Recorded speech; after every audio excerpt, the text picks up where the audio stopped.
இன்றைக்கி நம்ம ரவையை பயன்படுத்தி நல்ல ஜூஸியாக அருமையான டேஸ்ட்டில் ஒரு சூப்பரான ஸ்வீட் எப்படி செய்கிறதுன்னு பார்க்க போகிறோம். இதுவரை ரவையை பயன்படுத்தி குலோப்ஜாம் செஞ்சுருப்போம், அப்படி இல்லைன்னா கேசரி, இந்த மாதிரி ஸ்வீட் தாங்க செஞ்சுருப்போம். ஆனால் ஒரு டைம் நீங்கள் ரவையை பயன்படுத்தி இந்த மாதிரி ஒரு ஜூஸியான ஸ்வீட்டை செஞ்சு சாப்பிட்டு பாருங்கள். ஹலோ ஃப்ரெண்ட்ஸ், வெல்கம் டு சமே டிலைட்.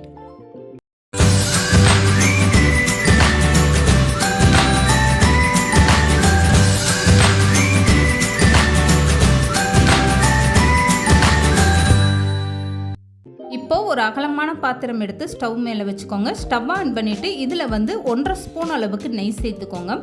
இப்போ நெய் நல்லா சூடானதுக்கப்புறம் 3/4 கப் அளவுக்கு நல்ல பொடியான ரவை எடுத்துக்கோங்க.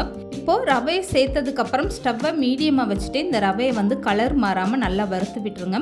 ரவையோட கலர் மாறிடுச்சுன்னா நம்ம செய்யக்கூடிய ஸ்வீட்டோட கலர் மாறிடும். இந்த மாதிரி வெள்ளை கலரில் வராது. ஸ்டவ்வை முடிஞ்ச அளவுக்கு மீடியமாக வச்சுட்டு இந்த மாதிரி கைவிடாமல் ரவையை நல்லா வறுத்து விடுங்க. நெய்யிலே நல்லா வறுக்கும் போது உங்களுக்கு இந்த ரவை நல்ல ஒரு வாசனை வர ஆரம்பிக்கும். அந்த நேரத்தில் நீங்கள் ஸ்டவ்வை கம்ப்ளீட்டாக குறைச்சிட்டு எந்த கப்பில் 3/4 கப் அளவுக்கு ரவை அளந்து எடுத்தீங்களோ அதிலே 2 பங்கு அளவுக்கு தண்ணி சேர்த்துக்கோங்க. 1 கப்பு ரவைனா 2 கப் அளவுக்கு தண்ணி சேர்த்துக்கோங்க. இப்போ ஸ்டவ்வை குறைச்சி வச்சுட்டு இந்த ரவையை நல்லா கலந்து கொடுங்க. இந்த ரவை நல்லா குழஞ்சி வெந்து வரணும். மாவாட்டம் உங்களுக்கு நல்லா குழஞ்சி வரணும். அது வரைக்குமே ஸ்டவ்வை குறைச்சி வச்சுட்டு இந்த மாதிரி கலந்து கொடுங்க. ஸ்டவ்வை நீங்கள் ஃபுல்லாக வச்சு கலந்து கொடுத்தீங்கன்னா ரவை சீக்கிரம் வேகாது. இந்த மாதிரி குழஞ்சும் உங்களுக்கு வெந்து வராது. அதனால் ஸ்டவ்வை கம்ப்ளீட்டாக குறைச்சிட்டு இந்த மாதிரி பொறுமையாக நீங்கள் கலந்து கொடுங்க. இப்போ ரவை இந்த அளவுக்கு பாத்திரத்தில் ஒட்டாத அளவுக்கு நல்லா கெட்டியாக வந்ததும் அதை அப்படியே ஆற வச்சுருங்க. இப்போ இந்த ஸ்வீட்டுக்காக ஒரு சுகர் சிரப்பு தயார் பண்ணணும். இதுக்காக ஒரு அகலமான பாத்திரத்தில் 1 கப் அளவுக்கு வெள்ளை சர்க்கரையும் 1/4 கப் அளவுக்கு தண்ணியும் சேர்த்துட்டு நல்லா கலந்து கொடுங்க. சுகர் சிரப்பு கம்பி பதம் வர வேண்டாம். லேசாக நல்ல ஒரு பிசுபிசுப்பு தன்மை வந்ததுமே அப்படியே நீங்கள் எடுத்து வச்சுருங்க. இப்போ இந்த சுகர் சிரப்பில் 2 ஏலக்காய் தட்டிட்டு சேர்த்துக்கோங்க. இப்போ இந்த சர்க்கரை எல்லாமே நல்லா கரைஞ்சி கொதி வரட்டும். இதுக்கப்புறமா நான் எடுத்து காட்டுறேன் பாருங்கள். கையில் எடுத்து பார்த்தீங்கன்னா உங்களுக்கு கம்பி பதம் இல்லாமல் இந்த மாதிரி கையில் நல்லா பிசு பிசுன்னு ஒட்டணும். இப்போ ஸ்டவ்வை ஆஃப் பண்ணிவிட்டு இந்த சுகர் சிரப்பை அப்படியே எடுத்து வச்சுருங்க. சுகர் சிரப்பு நல்லா ஆறி வரட்டும். நீங்கள் சுகர் சிரப்பு தயார் பண்ணுற அந்த டயத்தில் உங்களுக்கு ரவை நல்லாவே ஆறி வந்துடும். இப்போ 1 ஸ்பூன் அளவுக்கு நெய் சேர்த்துட்டு இந்த ரவையை நல்லா பிசைஞ்சு எடுத்துக்கோங்க. நெய் சேர்க்கறதுனால உங்களுக்கு கையில் ஒட்டாமல் வரும். அதே நேரம் இந்த ஸ்வீட் நல்லா டேஸ்ட்டு கொடுக்கும். நல்லா அழுத்தி நீங்கள் இந்த ரவையை பிசைஞ்சு எடுத்துக்கோங்க. இந்த அளவுக்கு உங்களுக்கு ஆறுனதுமே இந்த ரவை நல்லா கெட்டி ஆகிட்டு வந்துடும்.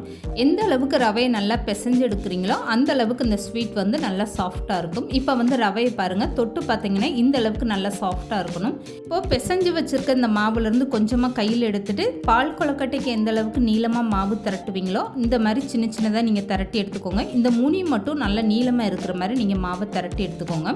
ரொம்ப பெருசாக இல்லாமல் இந்த மாதிரி சின்ன சின்னதாகவே நீங்கள் தயார் பண்ணி எடுத்துக்கோங்க. அப்போ தான் பார்க்குறதுக்கு இந்த ஸ்வீட் நல்லா அழகாக இருக்கும். இதே மாதிரி மீதம் இருக்கக்கூடிய எல்லா மாவுமே நீங்கள் இந்த மாதிரி திரட்டி எடுத்து வச்சுக்கோங்க. உங்களுக்கு மாவு கையில் ஒட்டுற மாதிரி இருந்தால் லேசாக எண்ணெயோ அப்படி இல்லைன்னா நெய்யோ அப்ளை பண்ணிக்கோங்க.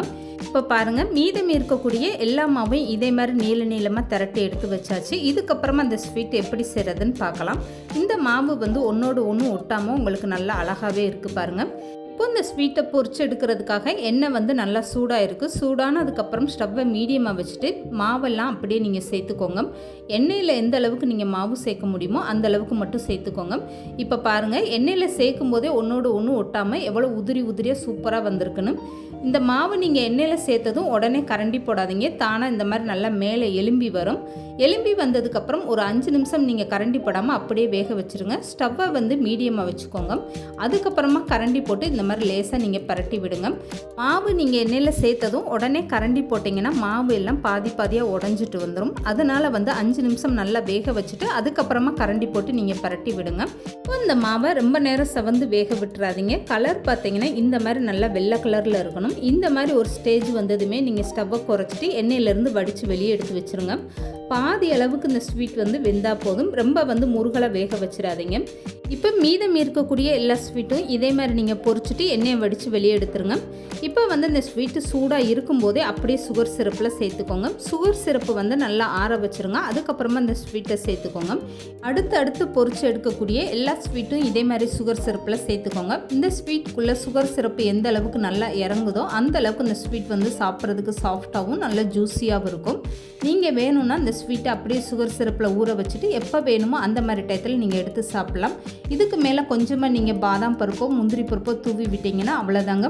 இப்போ இந்த ஸ்வீட்லேருந்து ஒன்று கையில் எடுத்து காட்டுறேன் பாருங்கள். எந்த அளவுக்கு நல்லா சாஃப்டாக ரொம்பவே சூப்பராக இருக்குது பாருங்கள். இது சாப்பிட்றதுக்குமே அவ்வளோ ஒரு அருமையான டேஸ்ட்டாக இருந்துச்சு. கண்டிப்பாக ட்ரை பண்ணி பாருங்கள்.